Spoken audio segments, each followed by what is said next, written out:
Good morning everyone. আশা করি তোমরা সবাই খুব ভালো আছো। আজকে আর বলছি না যে welcome to a new blog. আজকে একটা ভিডিও নিয়ে চলে আসলাম। এই ভিডিওটা প্রথমেই দেখতে পেয়েছো আমার দিদার ফটোটা। দিদা আজকে আমাদের মধ্যে আর নেই। আজকে 16 তারিখ, 3 তারিখে দিদা রাত্রি 10:15 সময় মারা গেছেন, মামা ফোন করে বললেন। তো এই কটা দিন মন মেজাজ খুব ভালো ছিল না। হ্যাঁ, সবই হচ্ছিল, কিন্তু যাই হোক ব্লগ টক দিতে আর ইচ্ছা করছিল না।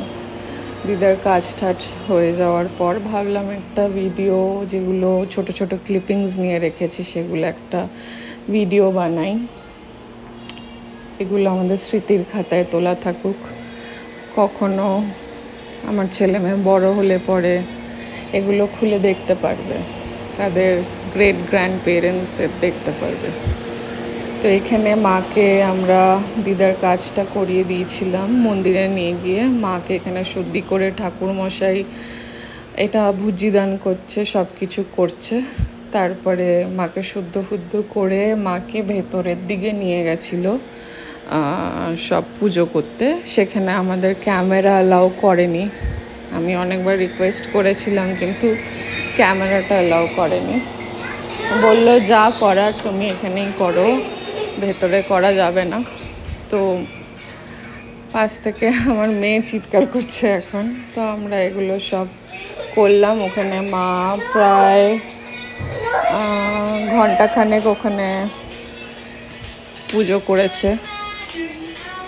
তো পুজো করতে করতে মা ভেতর দিকে অনেক কান্নাকাটি করছিল।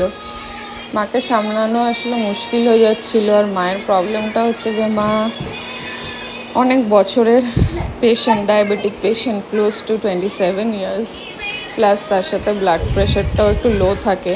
ওটার জন্য মাকে নিয়ে খুব ভয় লাগে। দিদার এই ঘটনাটা শোনার পর মা এত কান্নাকাটি করেছিল যে সেখানে প্রেশার ফল্ট করে খুব শরীর খারাপ হয়ে গেছিলো। তো এখানে আমরা মন্দিরে এখন সব কিছু পুজো টুজো দিয়ে একটুখানি চারিদিকে পুজো দিচ্ছি ওখানে, কারণ এটা তোমার লক্ষ্মীনারায়ণ, তারপর শিবের মন্দির, সব রকম মন্দির আছে এখানে। তো সব মন্দিরে আমরা গেলাম একটুখানি। আর এখানে হচ্ছে মায়ের কাজের পর যেদিনকে মা মাছ খেতে পারবে, সেদিনকে নিয়ম ভঙ্গর দিন, সেদিনকে দিদাকেও যা পেরেছি একটু আমি বানিয়ে দিয়েছি, কারণ মায়ের তো আগুন ছোঁয়া বারণ ছিল সেই কটা দিন।